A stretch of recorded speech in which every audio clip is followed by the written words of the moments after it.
Αν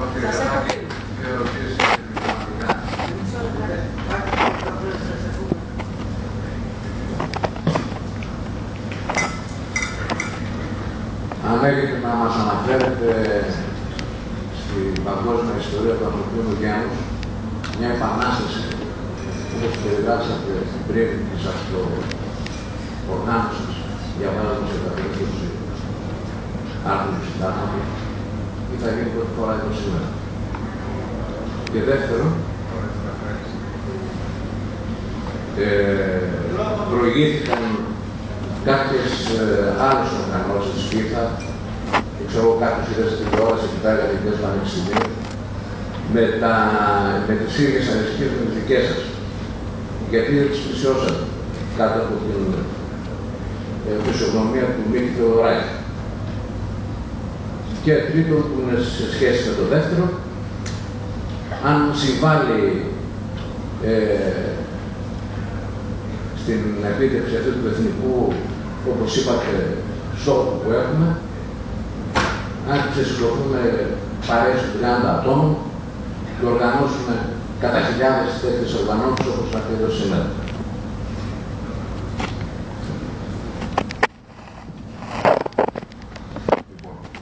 Καταρχήν, εγώ ξέρω χιλιάχρονη ιστορία του ανθρώπινου γένους είναι μόνο με επαναστάσεις πάνω μπροστά. Ακόμη και με τις ήττες τους, οι λαοί, οι επαναστατημένοι δημιούργησαν πρόοδο για την ανθρωπότητα. Το γεγονός ότι έχουμε αυτή τη δημοκρατία που έχουμε σήμερα ή οτιδήποτε δημοκρατία σαν ελευθερίες αντιλαμβανόμαστε σαν ελευθερίες σήμερα, το ξέρω ότι κατακτήθηκαν με αίμα, αγώνα, με μάρτυρες και ήρωες. Συλλογικούς αγώνες, δεν το εννοώ μόνο εξατομικευμένα, δεν ήταν μόνο ατομικά. Και το κερδίσανε ακόμα και με την ήττα τους. Κανένας αγώνας στην ιστορία δεν έχει καταπορηθεί ως χαμένος αγώνας. Ακόμα και όταν έχει ιτηθεί. Όταν έχασε. Δεν κέρδισε δηλαδή το τελικό στόχο.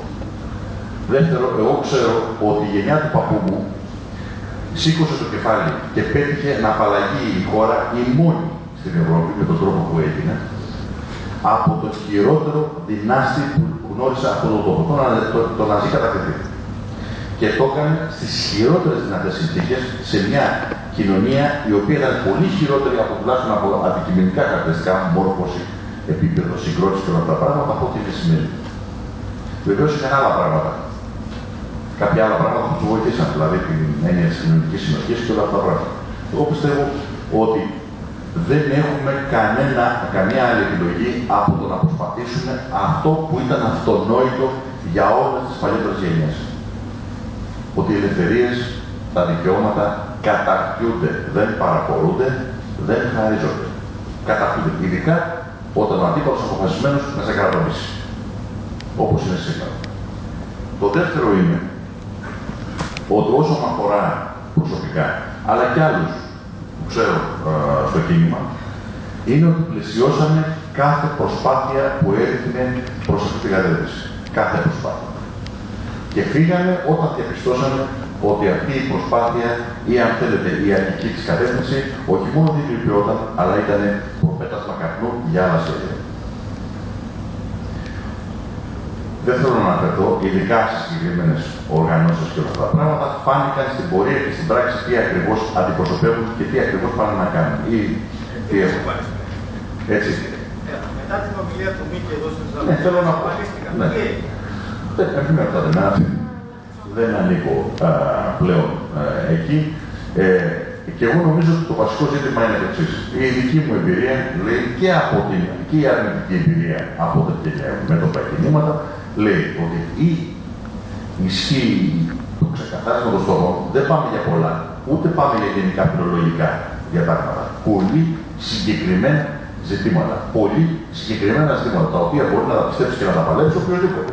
Ανεξάρτητα ιδεολογικής και πολιτικής, ανεξάρτητα κοσμοθεωρίας. Μπορεί να τα παλέψει. Ένα είναι αυτό.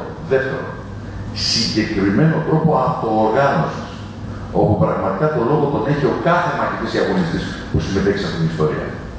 Δεν είναι πρόφαση για να τον καβαλήσουμε ή για να βάλουμε κάποιον, πώς θα το πούμε, οδηγητή με όμικρον κεφαλαίο ή Führer κατά το γερμανικό ή οτιδήποτε για να ανοίξουμε. Έτσι. Τι. Λοιπόν, και το τελευταίο. Και πάλι με συγχωρείτε, αλλά θα αναφερθώ πάλι στην κατοχή, γιατί στην κατοχή που τουλάχιστον μου έχουν πει παλιοί και εγώ και έχω διαβάσει,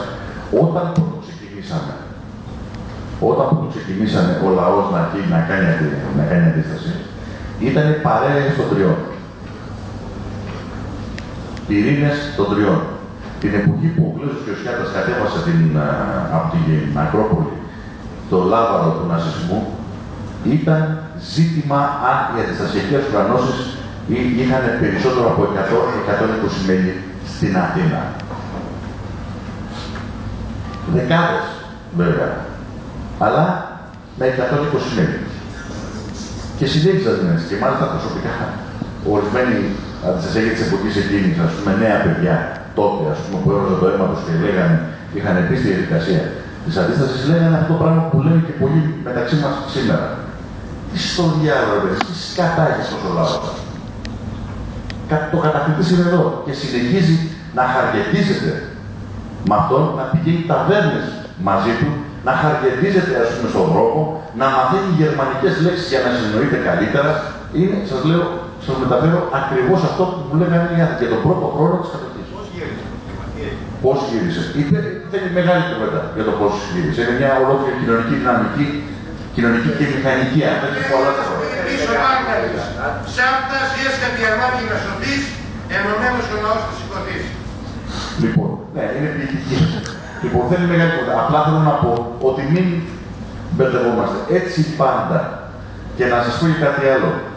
Πριν αρχίζει να αγνοθέτει, πάντα υπάρχει το πιο πυκνό σκοτάδι αμέσως πριν. Να το ξέρετε, εκεί που χάνονται όλες οι ελπίδες, εκεί ξανά μπορεί να γεννηθεί σαν τον αρχαίο Φίνικα. Πραγματικά το αρχαίο πουλίτο της μυθολογίας, ένας ολόκληρος λαός να αναστηθεί. Και το είδαν να ανασταίνονται στη μέρα του μεγάλη πρώτη διαδήλωση που έγινε στο τέλος του πρώτου χρόνου της κατοχής, όταν η νεολαία άοπλη τάβαζε με τα τάγκς των Γερμανών και των Ιταλών, θρηνώντας νεκρούς μπροστά στα μάτια τους, περιγραφές όπου κοπέλες απλές με τα τακούνια σκαρφάλωναν στα άρματα μάχης των Γερμανών που θέρισαν βιολογικά τους διαδηλωτές, νεολαία που είχε κατέβει αυτόρυτα στους δρόμους για την κατάσταση της πείνας και της ανέγειας που είχαν οδηγηθεί, για να τα βάλουν με τις σιδερόφερτες μονάδες των δυνάμεων κατοχής. Τότε άλλαξε όταν είδαν ότι χρειαζόταν οργάνωση. Δεν αρκεί δηλαδή το αυθόρμητο με την έννοια του στοιχείου, δηλαδή αυτό σε παρακινεί, αλλά το επόμενο βήμα είναι η οργάνωση. Για να μπορεί να αντιμετωπίσει αυτό το πανίσχυρο εχθρό. Το ανακαλύψαν μέσα από την εμπειρία του και πραγματικά συγκροτήθηκαν και έγινε αυτή η εποπτεία που έγινε ανεξάρτητα με το τι έγινε μετά, ή το πώς μπορούμε να συζητήσουμε, ή το πώς μπορούμε να εκτιμήσουμε τη συλλογική κατάδειξή του.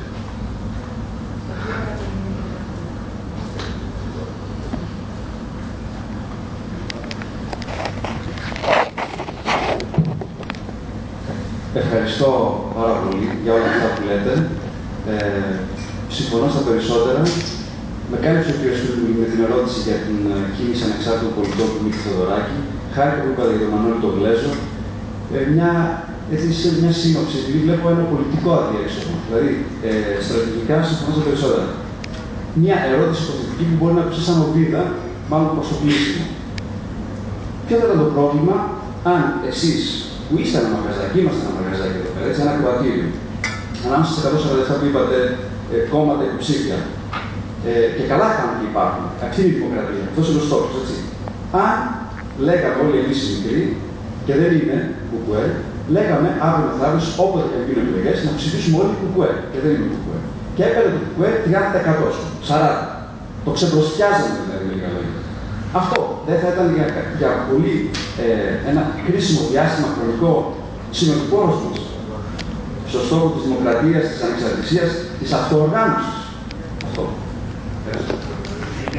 Είναι μια πρόταση που δεν θα μπορούσα να το συζητήσω, δεν θέλω να λέω. Εντάξει, θα μπορούσαμε να το συζητήσουμε, βεβαίως να σας πληροφορήσω, επειδή γνωρίζω πρόσωπα και πράγματα, ότι ενδεχομένως γνωρίζω την πολιτική μου διαδρομή, και επειδή γνωρίζω την γενική γραμματεία του Μουσουκόμου, θα σας έλεγα ότι η επόμενη των εκλογών όταν θα έπαιρνε 30-40% τα λένε, θα μιλούσε για σκοτεινή συνωμοσία του συστήματος για να παδώσει την εξουσία του ΟΚΟΕ. Λοιπόν, και θα αρνιόταν να την παραλάβει, θα πάδανε το 40%.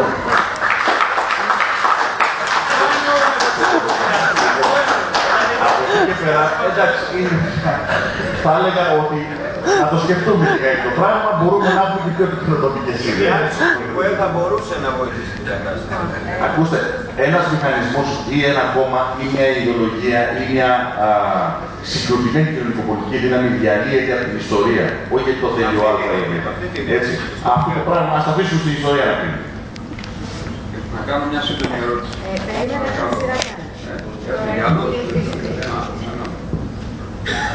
Γεια σας. Θέλω να κάνω τις ερωτήσεις.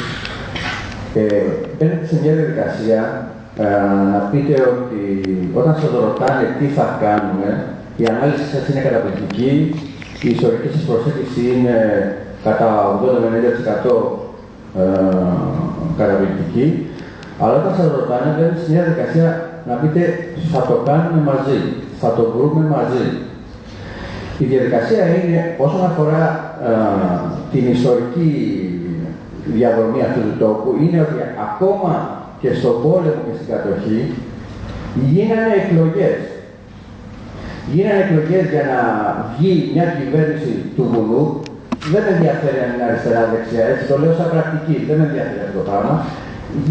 Έγινε μια διαδικασία για να γίνει κυβέρνηση του βουνού που ψηφίσανε όσοι ήταν όπου ήτανε, και έγινε και μια διαδικασία όταν ένας κόσμος που είναι ας πούμε μια παρόμοια κατάσταση που λέει ένας κύριος ότι αυτή τη στιγμή το 40% που λέει ότι ψηφίζω το κανέναν, που ο κανένας θέλει να είναι ο κόσμος που εκπροσωπείται από την αντιμνημονιακή πλευρά, ο κόσμος που χάνει δουλειές, ο κόσμος που μπαίνει σε μια διαδικασία, ένα ανεκδιήγητο κόμμα, αυτή όλη την προσπάθεια του κόσμου, με πολέμους, με αίματα, με βασανιστήρια, να την κατακρεουργήσει, απέχοντας από τις εκλογές.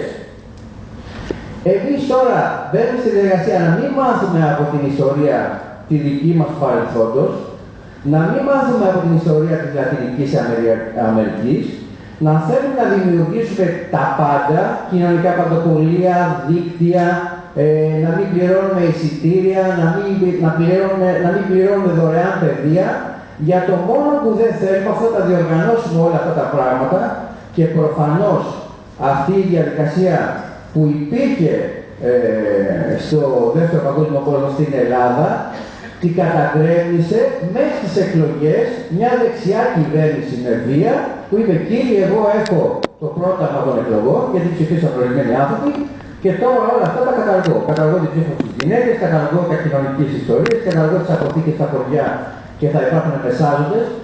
Μπαίνουμε σε μια διαδικασία να κάνουμε τα ίδια λάθη. Για ποιο λόγο? Στη Λατινική Αμερική ό,τι έγινε με κινήματα και διαμαρτυρίες που στο τέλος καταλήξανε σε κόμματα και εκλογές και κερδίσανε. Γιατί βρεθήκανε άξιοι άνθρωποι για να μην μπουν στη διαδικασία ότι εμείς είμαστε ίδιοι με τα παλιά τα κόμματα. Και δώσανε την ψήφο τους στη Βολιβία, στην Αργεντινή, με όποια προβλήματα υπάρχουν, στον Ισημερινό. Η διαδικασία για να κάνουμε στάση πληρωμών, λέτε ότι πρέπει να κάνουμε στάση πληρωμών. Λέτε ότι να εγγυηθούν όσοι έχουν δάνεια. Λέτε να εγγυηθούν οι καταθέτες. Πώς θα εγγυηθούν όλα αυτά τα πράγματα όταν δεν το κάνει μια κυβέρνηση ή αν δεν υπάρξουν εταιρείες λαϊκής βάσης που να βάλουν οι πολλοί είτε ελάχιστα χρήματα από την τσέπη τους, είτε ελάχιστο χρόνο από τον ελεύθερο χρόνο τους. Γιατί μπαίνουμε στη διαδικασία? Δηλαδή, αν αύριο γίνουν εκλογές, εμείς τι θα πούμε? Όχι, θέλετε, μπαίνουμε, κάνουμε αυτοοργάνωση και θα γίνει μια διαδικασία να ψηφίσει ο κομματικός κόσμος ένα 10% που θα εγγυηθεί το νόμιμο σε εισαγωγικά του αποτελέσματος των εκλογών και θα πει, θα βγει οποιοδήποτε κυβερνήση, θα πει: εγώ έχω την ετοιμογορία του λαού και αυτή τη στιγμή σας πίζω πάλι σε δουλειές, σε μισούς και τέτοια πράγματα. Τι φοβάστε, δηλαδή, μη γίνεται και καλά σας παρεξηγήσουν οι πλατείες ή οποιοδήποτε ότι θα γίνετε Παπανδρέου